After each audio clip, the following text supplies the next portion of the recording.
안녕하세요. 역사 돋보기입니다. 전쟁이 격해지는 과정에서 명나라의 심유경과 일본의 고니시는 휴전협상에 들어가는데요. 이 명나라 황제와 도요토미 히데요시는 서로에게 말도 안 되는 조건을 요구하고 있는데 별 수 없이 심유경과 고니시는 문서 조작 및 위조라는 국제 사기극을 벌이기로 합니다. 이 사기극은 어떻게 끝날까요? 임진왜란 마지막 3부 시작합니다. 휴전 협상이 오가던 중 일본군 전 병력은 한국의 남해안으로 후퇴한 상황. 10월경 선조와 조정이 마침내 황폐해진 수도 한양으로 돌아왔습니다. 한양의 모습은 예전 한양이 아니었습니다. 일본군이 서울을 나갈 때 무차별적 사륙을 벌였고 길거리에 몇 개월간 수습되지 못한 시체들이 뒹굴고 있었습니다. 시체를 파먹는 까마귀 떼와 각종 벌레들로 인해 한양의 위생 상태도 최악이었죠. 살아남은 사람들도 굶주림에 죽어가기 부지기수였고 심지어 인육을 먹기까지 했다는 기록이 있습니다. 한편 정신없던 1년이 어느 정도 안정이 되니까 그제서야 선조가 민망해지는 겁니다. 국가 비상 상태가 나면 백성들에게 어떻게 대처하라고 알려주고 정부와 국가 원수는 가장 마지막에 도망쳐야 하는데 누구보다 빠르게 도망쳤고 이는 개성과 평양에서도 반복되었단 말이죠. 그리고 의주에서는 아예 요동으로 망명을 하려고 했으며 광해군에게 분조를 명해서 힘든 일은 전부 지 아들 시키고 자기는 무조건 안전한 곳으로 피신하려고 했었잖아요. 가장 먼저 살 길을 도모하려고 했던 선조는 그 입장이 난처해졌습니다. 백성들은 물론 신하들도 자기를 안 좋게 보리란 건 선조 당사자도 알고 있었습니다. 선조는 왕으로서 체면을 이제서야 지켜야겠다 싶은 겁니다. 선조는 신하들의 의중을 떠보기 위해 몇 차례 선의 파동을 벌였습니다. 또 한 가지, 세자, 광해군에 대한 선조의 질투심도 있었습니다.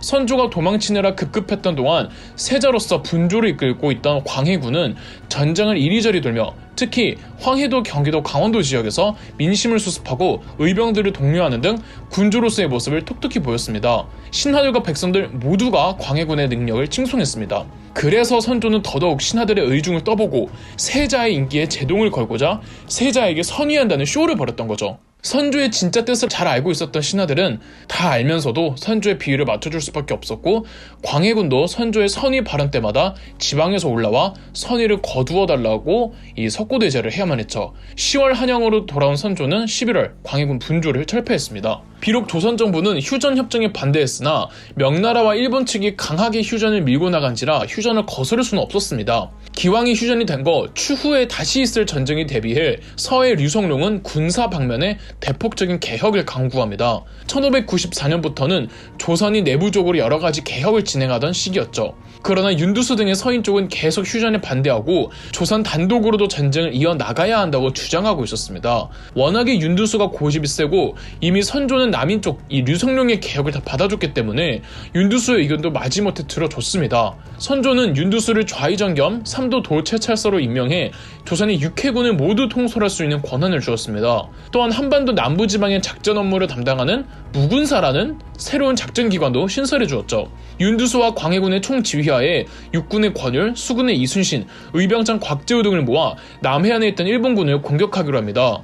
이 정도 어벤져스급 멤버들을 불러 모아놓고 거제도의 장문포를 공격해서 승리를 하기는 하지만 그 전과가 엄청나게 미미했습니다. 일단 권율의 육군, 이순신의 수군, 의병들의 연합부대가 급조된지라 팀워크가 원활하지 못했고 이순신은 이 전투가 아무런 이득 없는 전투라고 생각해서 소극적으로 나왔습니다. 전형적인 공무원 마인드인 보여주기식 성과내기 전투였던 거죠. 명나라 측에서는 기왕 광해군이 남해안 지방으로 가서 무군사를 책임하는 김에 한반도 남부 4도는 광해군이 다스리게 하라는 지시를 선조에게 보내면서 광해군을 향한 선조의 질투심은 폭발해갔습니다. 그럴 때마다 선조는 선의 파동을 일으키며 말썽을 피웠습니다. 선조의 질투심은 광해군뿐 아니라 다른 전쟁 영웅들에게도 퍼져가는데요. 백성들로부터 큰 인기를 끌고 있는 의병장들까지 선조가 그 이미지를 어떻게든 깎아내리는데 혈안이 되는 겁니다. 1596년에는 충청도 홍산에서 백성들 버리고 도망만 친 무능한 조선 정부를 무너뜨리겠다며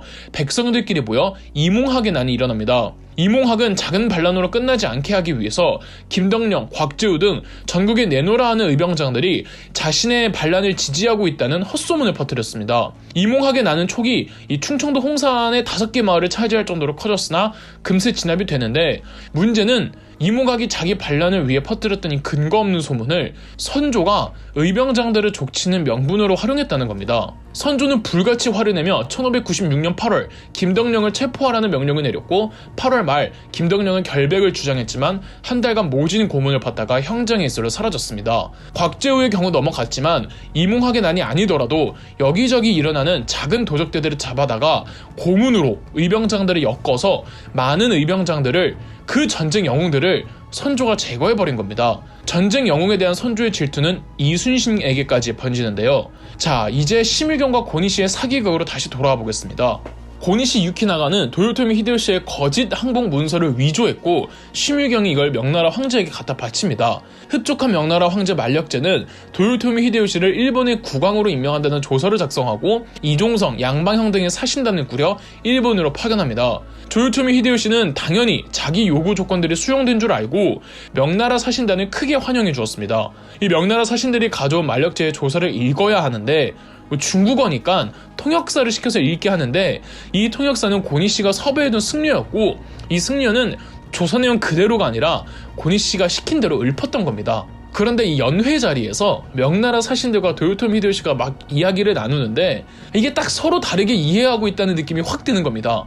꺼림칙했던 히데요시는 다른 승려를 시켜서 황제의 편지를 다시 통역시키는데 명나라 황제의 조서에는 도요토미 히데요시가 요구했던 조건들에 대해서는 아무 말도 없었고 원하지도 않았던 일본 국왕에 임명한다느니 도요토미가 항복을 했다느니 이런 알 수 없는 내용들만 있었던 겁니다. 명나라 사신단도 너무 놀라 본국으로 귀국해 황제에게 모든 걸 보고하면서 국제 사기극이 전부 들통이 났죠. 만력제는 심의경의 사실상 뒷배였던 병부상서 석성을 처형시켰고 히데요시는 고니씨를 바로 죽이진 않았지만 조선으로 가서 싸우다 죽으라는 명령을 내렸습니다. 당시 현장에 있던 조선 사신도 1596년 12월 귀국해서 일본군이 재침해올 것이라고 보고했습니다. 고니씨도 자기가 살아야 돼가지고 이순신 제거 작전을 생각해냅니다. 고니씨는 조선 정부에게 이순신을 계속 모함했고 마치 이순신이 일본에게 붙었다는 함정을 연출하게 합니다.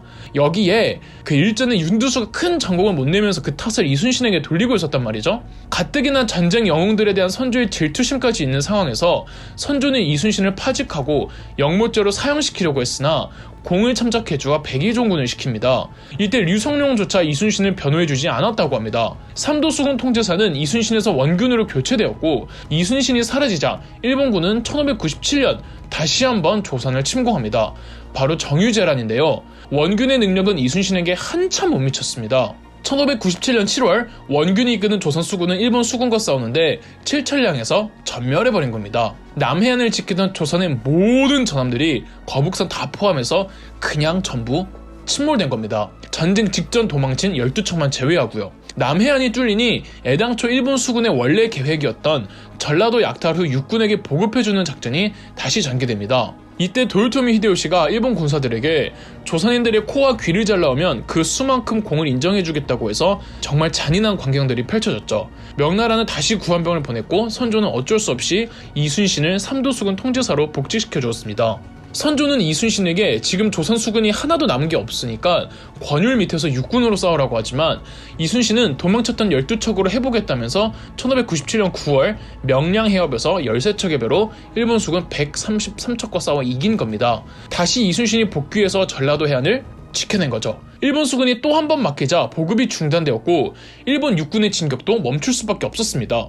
육군들은 다시 남해안 쪽으로 다 내려와서 남해안 일대에 외성을 쌓고는 방어에 전념하기로 합니다. 조명연합군은 남해안까지 내려와 울산 등 외성들을 공격하지만 큰 소득은 없었습니다. 육지에서 승리는 미미하고 수군에서의 승리는 확실하니까 명나라는 수군 쪽으로 구원병을 증강하기로 하고 1598년 진린제독이 지휘하는 명나라 수군이 이순신과 합류합니다. 조명연합군, 육군과 수군이 합동작전을 펼치며 남해안 외성들을 옥죄어 갑니다. 그 사이 1598년 8월 도요토미 히데요시가 죽자 전 일본군 철수 지시가 떨어집니다. 일본군은 명나라 장교들에게 엄청난 뇌물을 갖다 바치면서 퇴로를 확보해달라고 부탁했고 명나라와 조선의 선조까지 일본군 철수를 보장하라는 지시를 조선 수군에게 내립니다. 그러나 이순신은 일본군을 고지곳대로 보내줄 수 없다며 왕명을 항명하고 고니씨의 퇴로를 막은 채 끝까지 싸우니 바로 노량해전이었고 여기서 이순신 장군은 전사하죠. 이순신 장군의 해전 목록은 따로 정리해 두었으니